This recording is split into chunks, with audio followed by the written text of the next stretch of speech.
Hello, everybody, and welcome. My name is Joe Wheelock. I'm one of the program staff here at the McDonald Observatory in far west Texas. This is the second of our live stream solar viewing programs.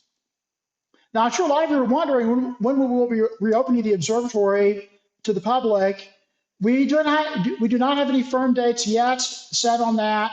Once we get those dates decided upon, we will post that information on our website and the various social media platforms. And we have moderators standing by in the chat today to answer any questions that you may have.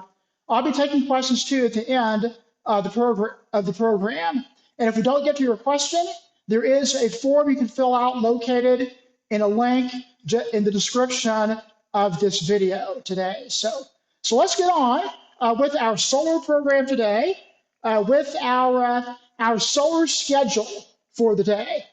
We'll start off in a minute here with an introduction about the observatory, and I will talk about the telescopes that we'll be using to view the sun today.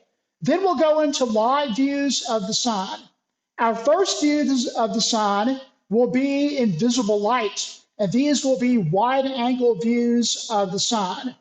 Following our first round of live views of the sun, we're going to explore the sun using a spacecraft called the Solar Dynamics Observatory.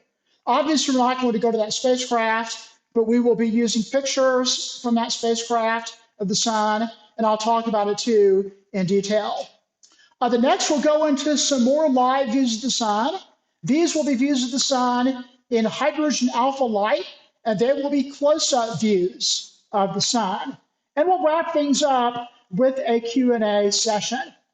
Now, we do have a few clouds right now in the sky, clouds today. July is typically the wettest month. There is a chance of rain this afternoon, but I think we'll be okay today as far as clouds go. We should get some great views of the sun today. Okay, so the McDonald Observatory, we are located in far west Texas in the Davis Mountain regions. And in this picture, you can see some of our telescope domes. We have the 82-inch Otto Struve telescope, opened up in 1939, the 107-inch Harlan J. Smith telescope, opened up in the late 1960s. We have the 394-inch Hobby Eberly telescope in the background. All three of these telescopes can't be used remotely at this time. In fact, the Hobby Eberly telescope, it's the largest in the world that is being used for research. Now, I'm not at the summit of the mountain. I'm actually at the base of the mountain in one of the silver domes next to the visitor center, the silver dome closest to it. And the telescopes we'll be using today, they're located just north of the visitor center in what is called a roll-off roof observatory. And here are the solar telescopes. We'll be using two of these telescopes today. Our first views of the sun will be with a 3-inch Tele refractor telescope. Then we'll look at the sun with our 6-inch Astrophysics refractor telescope. The cameras are made by a company called Point Grey Research, 2-megapixel black and white cameras. And the filters are for viewing the sun in hydrogen alpha light and also visible light. The mount the telescope sits on is called an equatorial mounting. It compensates for the Earth's rotation, tracks an object across the sky. It is called a Paramount, made by a company called Software Bisque. They are based in Colorado. Okay, some safe ways to view the sun. One safe way is to use a filter that fits on the end of a telescope. There are different types: glass filters and aluminized mylar filters. Now, some vintage telescopes may come with a device called a sun filter. All these are is a piece of welder's glass that screws in on the end of an eyepiece. What can happen is the concentrated sunlight can cause this glass to heat up and crack. Of course, this could damage your vision. My advice to you is if you have a filter like this, is to take it out, hit it with a hammer. Never use it at all. Okay, some quick facts about the sun. The sun, it is made up mostly of hydrogen, also helium, trace amounts of other elements. It has a diameter of 865,000 miles. 1.3 million Earths could fit inside of the sun. It's about 93 million miles away from the Earth. The temperature of the sun is around 10,000 degrees Fahrenheit. That is the temperature of the photosphere, the visible area of the sun that we see. Estimated age is about 4.5 billion years old.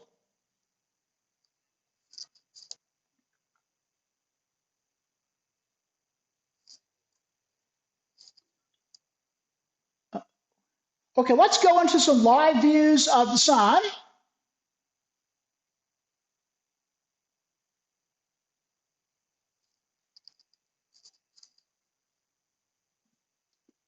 Did we just lose our stream?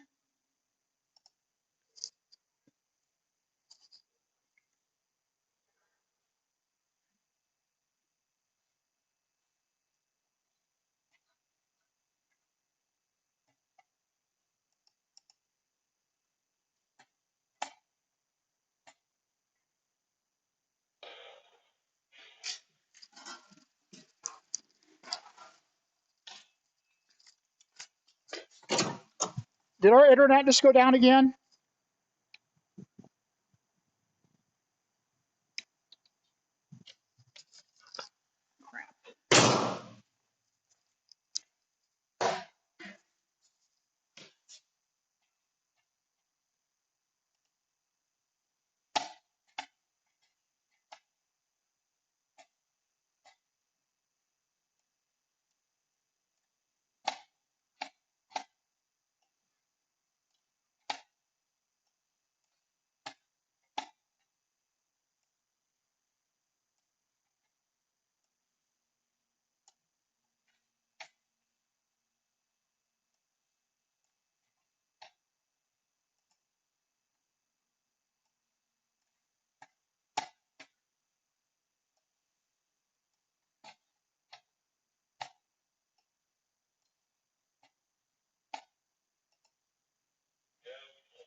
Pardon me?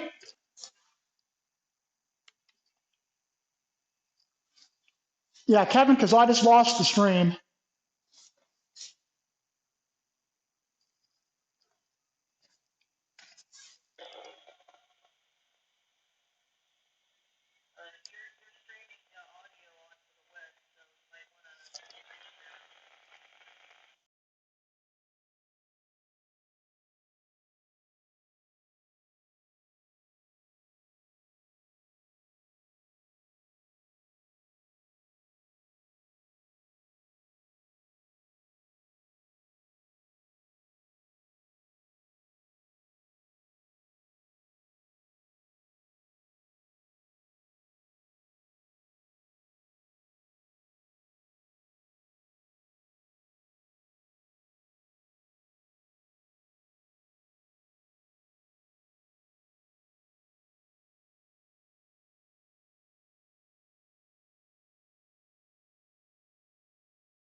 Okay, folks, so I apologize. We just had a technical issue with our internet connection. So we will go in now we'll go in now to some live views of the sun. Again, apologies for that connection. We've been having some issues this morning with our internet. So okay, so let's launch into some live views of the sun.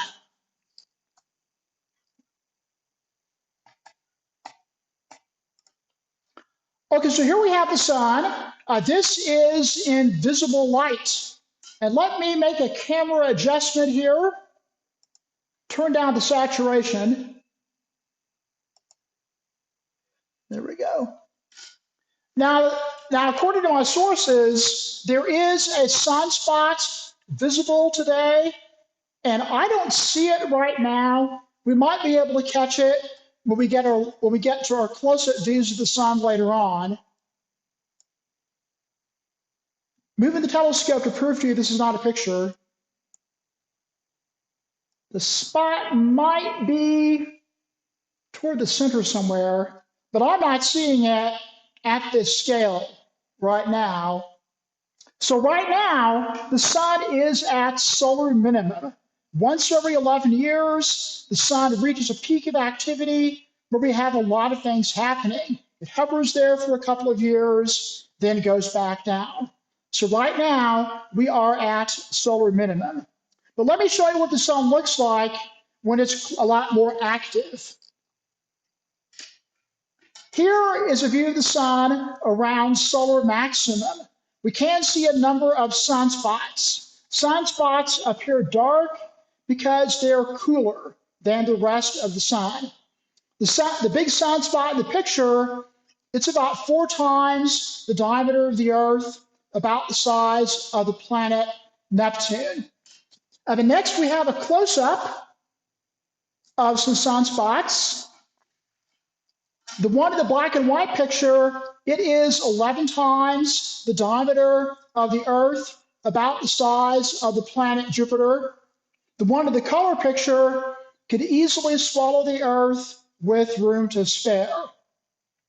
And you'll notice they have a darker center that is called the umbra and a lighter outer area, the penumbra. These are Latin words meaning shadow. Old names that have stuck with us throughout the ages, also used in describing shadows during solar and lunar eclipses. The kind of grainy appearance you see, that is caused by convection or granulation, bubbles of gas blowing up from inside of the sun. Okay, now we're going to explore the sun using the spacecraft, the Solar Dynamics Observatory. Now, the Solar Dynamics Observatory, it was launched about 10 years ago, February 11th of 2010. It orbits the Earth in what is called a geosynchronous orbit at an altitude of around 22,000 miles or 36,000 kilometers. It's in constant contact with the Earth. It has 3 instruments to study the sun. One of them, the atmospheric imaging assembly. 4 telescopes that photograph the surface and atmosphere of the sun using 10 different wavelengths, also AIA for short. The Extreme Ultraviolet Variability Experiment, or EVE, this measures fluctuations in the sun's ultraviolet output. The Helioseismic and Magnetic Imager, or HMI, this maps the magnetic field of the sun, and we can peer beneath the surface using a technique called helioseismology. Now, SDO's main focus is to study the sun in ultraviolet and the extreme ultraviolet range of the spectrum. Visible light makes up a very tiny portion of the total electromagnetic spectrum. And we can measure this, the wavelength of this, using a term called the angstrom. 1 angstrom, the human vision An angstrom spans from around 4,000 to about 7,000 angstroms. 1 angstrom is about 1/10 billionth of a meter. So SDO mostly looks at wavelengths just outside of human vision. And on a lighter note, SDO has a mascot,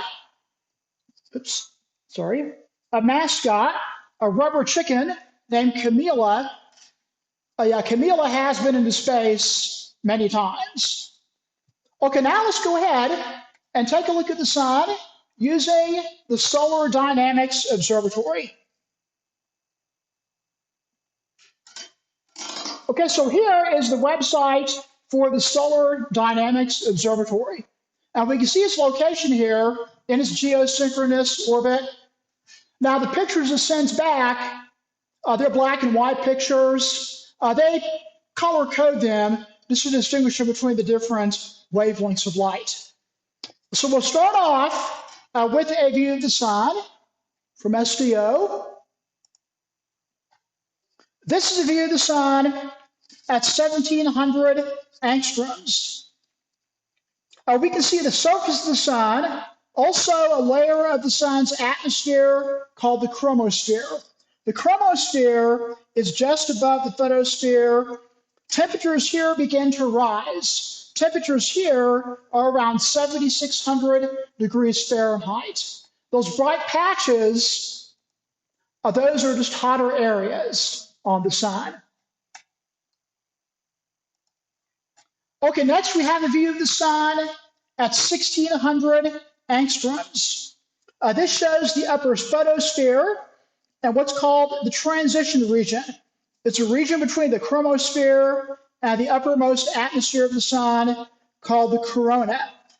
Temperatures here begin to rapidly rise up to about 18,000 degrees Fahrenheit.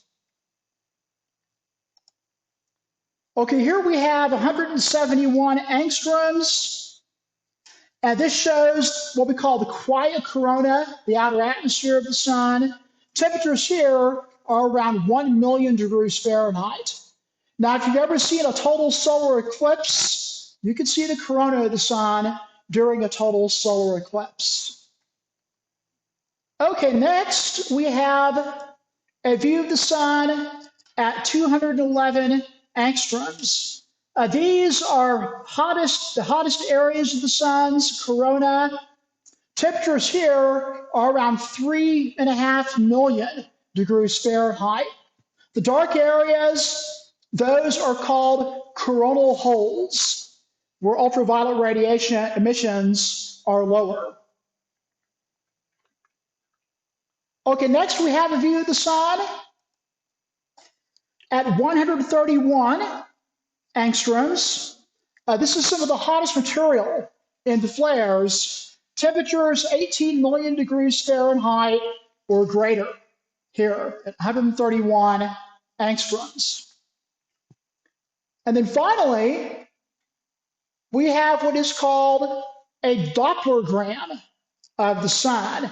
This was taken by the helioseismic magnetic imager, or HMI. It takes a series of images every 45 seconds. And from these images, we can measure shifting of the spectral lines to determine velocities of gas flows on the solar surface. And besides still images, you can check out videos of the sun from SDO. We'll go back to their main website, and I'll show you how to find those. Okay, we'll go to data here, daily movies, pick a day, today, then we'll pick a wavelength. Oops. Let's see, submit. Here we go. Okay, so here is the sun, a video of the sun at 131 angstroms, the hottest areas of the sun. And this is a time lapse, this is over a period of several hours. So this is how the Solar Dynamics Observatory can study the sun.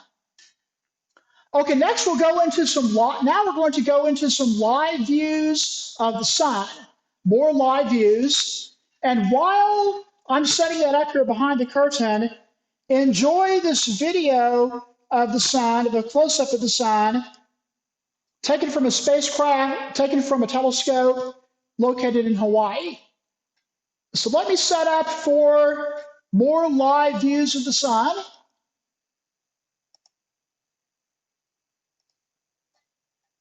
These will be close-up views in hydrogen alpha light.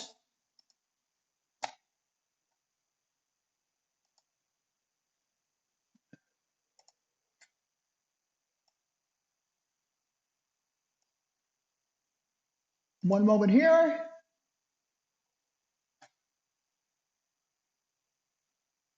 Okay, launching into live views of the sun now.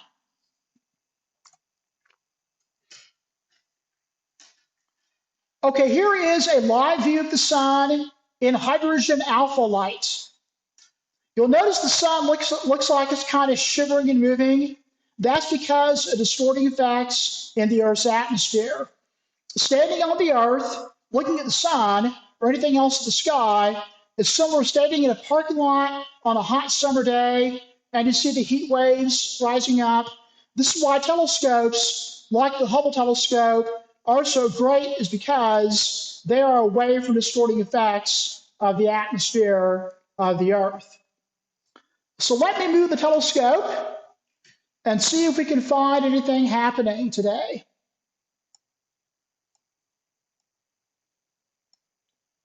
Let's see, move the telescope here, flying around the sun. There's supposed to be a sunspot visible today, a tiny sunspot. I'll see if I can find it.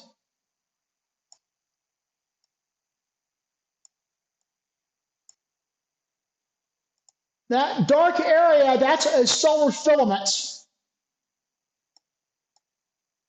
They appear dark because they're cooler. But I'm not finding that sunspot.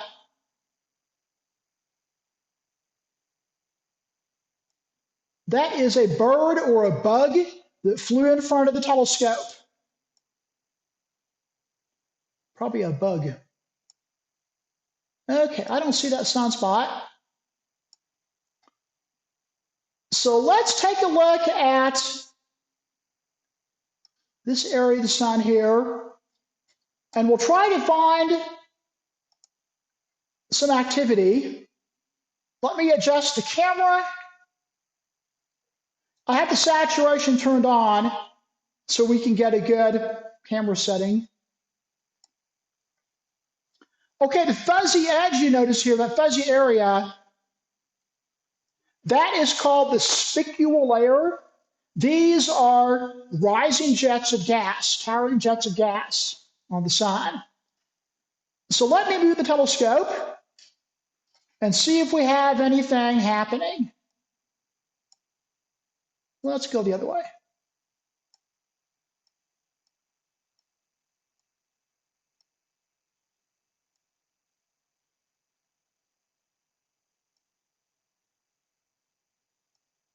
Flying around the sun here. Let me do a camera tweak. Maybe we have something to show you. Okay, some glare.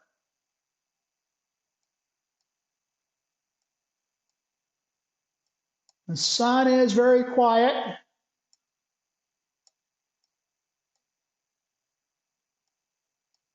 Here's something. Take a look at this. It's not very big, but we'll take it. Try to ignore the glare. Let me fiddle with the camera and see if I can get rid of some of that glare. A little better. Right here, a little tricky to see. That is a solar prominence. Solar prominences They have a looping effect because they're following the sun's magnetic field here. Now that one's not very big. It's only a couple of times or so the size of the Earth. I mean, compared to the sun, it's small, but yeah. So that's a solar prominence, pretty small one. Let's see if we have any more. Let's fly around the sun here.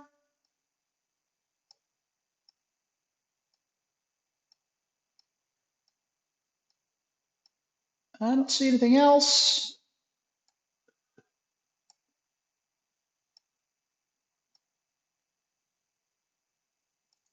Oh, wait a minute. Here we go. Here's something. Right there. Right in there. Let's fiddle. Let's do some fiddling here with the camera settings. Oops, wrong way. Let's go the other way. Take a look at that. That's another solar prominence. Very nice view there. Pretty good one there. So for scale, my arrow is about maybe half the size of the Earth. So that extends maybe, let's see here, maybe 10,000 miles away from the sun. Let's see if we have any more. That glare.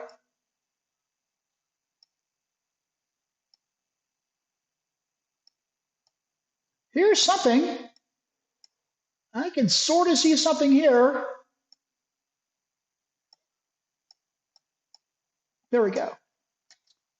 Let me fiddle with the camera again to make some more setting adjustments, adjust the settings.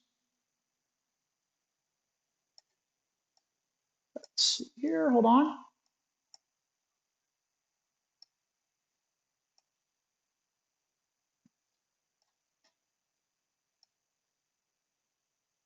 So there's another prominence you can sort of see right in here.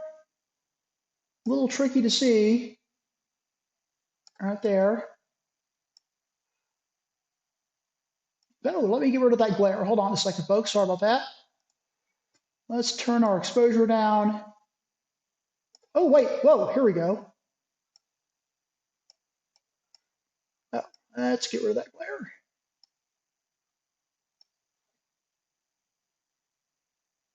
Oh, here's something. Here's some activity. More prominence activity here.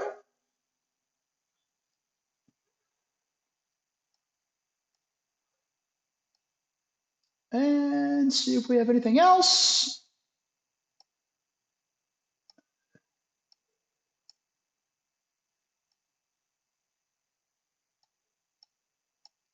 That's about it. So not a whole lot happening on the sun today. But let me share with you a video of the solar prominence you can see we saw when it was a lot more active. And here is a video of a solar prominence here. This extends about 100,000 miles away from the limb of the sun in this video here of a nice solar prominence. Okay, back to our live view of the sun. And I think that's all she wrote as far as activity day goes on the sun. Okay, well, let's see if we have any questions right now from our moderators. Let's check out for questions here.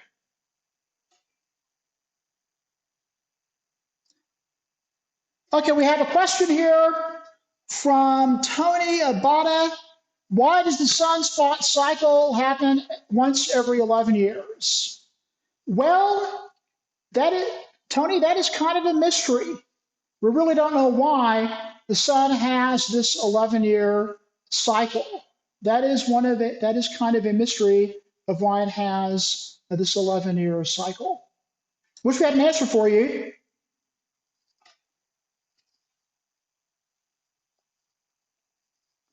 No more questions?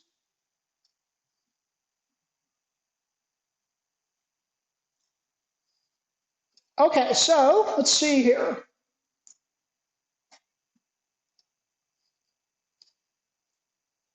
Okay, since we don't have any questions at the moment, let me share with you a,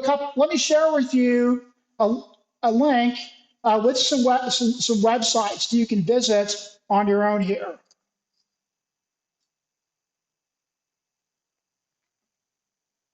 We have the website for the Solar Dynamics Observatory that we visited earlier, stardate.org, the website for our Stardate radio program and also the Stardate magazine, spaceweather.com.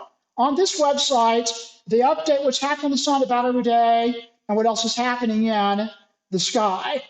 If you want to check out views of the sun from the Earth, you can check out the Big Bear Solar Observatory in Southern California. They provide you views of the sun in hydrogen alpha light and also in visible light.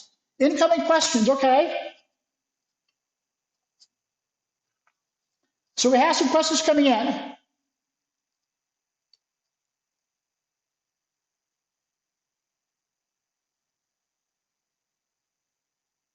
Okay, one from Greg Martin here. How did I mask the surface of the sun to show the limb and the prominences? That's a feature that is in our software. A feature that is in our software. And I could turn it off too. Show you how that works here.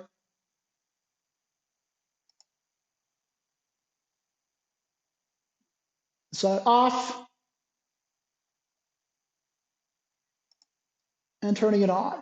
Is that just a feature that's in our software? Okay, let's see here. Another question here. Question coming in.